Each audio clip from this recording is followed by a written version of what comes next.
You do everything right. You choose clean foods, pile your plate high with vibrant vegetables, whole grains, and maybe you even start your day with a green smoothie. You're committed to your health. But then, a few hours later, that familiar, uncomfortable feeling starts to creep in. Your stomach feels like it's been inflated like a balloon, tight and distended. It's confusing, isn't it? You're making all these healthy choices, but your body seems to be protesting. You might even start to wonder, is this healthy food actually bad for me? Let me tell you something that might come as a surprise. Bloating after a healthy meal doesn't mean the food is bad for you. It's not a sign that you should give up on vegetables or beans. What it really means is that your gut bacteria are a little overwhelmed and are sending you a signal. They're asking for balance. This isn't a sign of failure. It's a call for understanding. Your body is communicating with you, and today we're going to learn how to listen. Let's dive deep into the fascinating world inside your gut. It's home to a massive, bustling ecosystem called the microbiome. Think of it as a vibrant city populated by trillions of microorganisms, mostly bacteria. These tiny residents are crucial for your health. They help digest your food, produce essential vitamins, and even train your immune system. They're your microscopic partners in health. When you eat, especially foods rich in fiber like vegetables, legumes, and whole grains, you're not just feeding yourself. You're feeding this entire city of bacteria. Now, here's where the bloating comes in. When you suddenly introduce a large amount of fiber, say you decide to go from a standard diet to a super high fiber one overnight, your gut bacteria get a massive feast. The good bacteria in particular love this fiber. They get to work fermenting it, breaking it down into beneficial compounds called short-chain fatty acids. This process is incredibly good for you in the long run. But a natural byproduct of this fermentation is gas. Hydrogen, methane, carbon dioxide, all produced right there in your intestines. If your gut is accustomed to a lower fiber diet, this sudden explosion of fermentation can be a shock to the system. The gas builds up faster than your body can handle it, leading to that feeling of pressure, expansion, and bloating. It's like throwing a massive party in a small apartment. Things get crowded and uncomfortable pretty quickly. It's not that the party is bad, it's just that the venue isn't prepared for the crowd. Your gut simply needs time to adapt, to build up its capacity to manage this new, healthier influx of food. But it's not just about the fiber. The type of food matters too. Cruciferous vegetables, for example, we're talking about broccoli, cauliflower, Brussels sprouts, and cabbage, are nutritional powerhouses. They're packed with vitamins and cancer-fighting compounds. But they also contain a type of sugar called raffinose.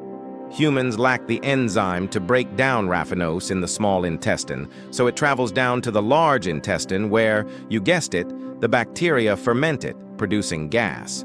The same goes for beans and lentils, which are famous for their musical side effects. They contain oligosaccharides, another type of complex sugar that our bodies can't digest on their own. Again, it's our gut bacteria that do the heavy lifting, and gas is the result. So the bloating is a sign that your gut bacteria are doing their job. But why is it so uncomfortable? Part of the answer lies in the health of your gut lining and your digestive rhythm. If your gut isn't in its best shape, perhaps due to a previous diet low in fiber or other lifestyle factors, it might be more sensitive to this internal pressure. The nerves in your gut wall can become hypersensitive, meaning even a normal amount of gas can feel painful and excessive. This is often referred to as visceral hypersensitivity. Your body is overreacting to a normal digestive process. And there's another major player in this story that we often overlook: stress. Your gut and your brain are intricately connected through what's called the gut-brain axis. They are in constant communication. When you're stressed, your body goes into fight or flight mode. It diverts energy and blood flow away from non-essential functions, and believe it or not, digestion is considered non-essential when you're facing a perceived threat. As a result, digestion slows down. the natural muscular contractions that move food and gas through your intestines, a process called peristalsis, become sluggish. This means food and gas can get trapped, fermenting for longer and creating even more bloating and discomfort. Have you ever noticed that you feel more bloated on a stressful workday, even if you ate the same thing you had on a relaxing weekend? That's your gut-brain axis at work. Let's talk about another common habit: how you drink your water. Staying hydrated is vital, but when and how you drink matters. Chugging a large glass of cold water right after a meal can dilute your stomach acid. Your stomach acid is your first line of defense in digestion. It's meant to be highly acidic to break down food and kill off harmful pathogens. When you dilute it, it becomes less effective. This means food sits in your stomach for longer and isn't broken down as well before it moves into the small intestine. This undigested food then becomes a super feast for the gas-producing bacteria further down the line, leading to more fermentation and more bloating. So, you're eating well, you're trying to manage stress, but you're still feeling bloated. What can you actually do about it? The good news is there are simple, powerful strategies you can implement right away. This isn't about eliminating healthy foods. It's about helping your body handle them better. First, and perhaps most importantly, slow down and chew your food thoroughly. Digestion doesn't start in your stomach, it starts in your mouth. Your saliva contains enzymes like amylase that begin breaking down carbohydrates right away. Chewing your food until it's almost a liquid pre-digests it, taking a huge burden off the rest of your digestive system. It also signals to your stomach to start producing the necessary acid and to your pancreas to release digestive enzymes. When you eat slowly and mindfully, you give your entire digestive system a head start. Second, if you're new to a high-fiber diet, introduce it gradually. Don't go from zero to a giant kale salad and a bowl of lentil soup in one day. Start with smaller portions. Add a tablespoon of chia seeds to your oatmeal instead of 3. Have a small side of broccoli instead of a huge serving. This gives your microbiome time to adapt. The populations of fiber-loving bacteria will grow, and your gut will become more efficient at processing these foods and managing the gas they produce. Think of it as training your gut, just like you would train your muscles at the gym. You start with lighter weights and build up over time.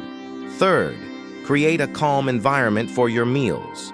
Remember that gut-brain axis? Your gut feels your stress. Step away from your desk, turn off the news, and put your phone away. Sit down and focus on your food. Savor the flavors and textures.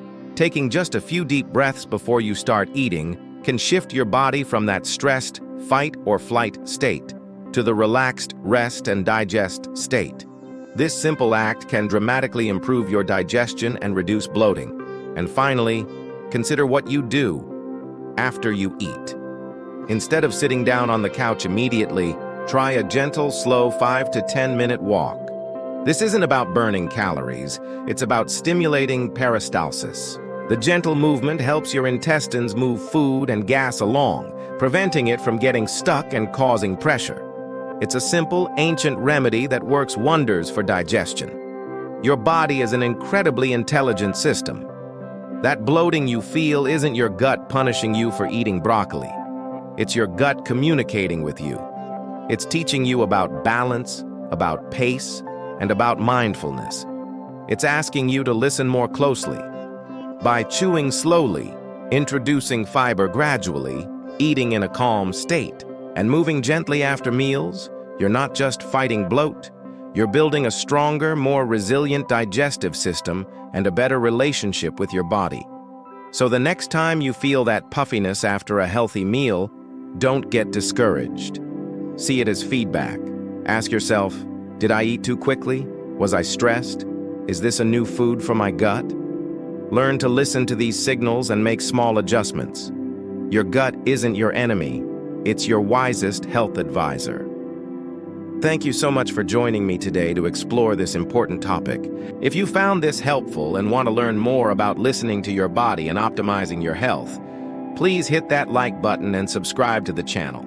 It really helps us create more content just like this. We'll see you in the next video.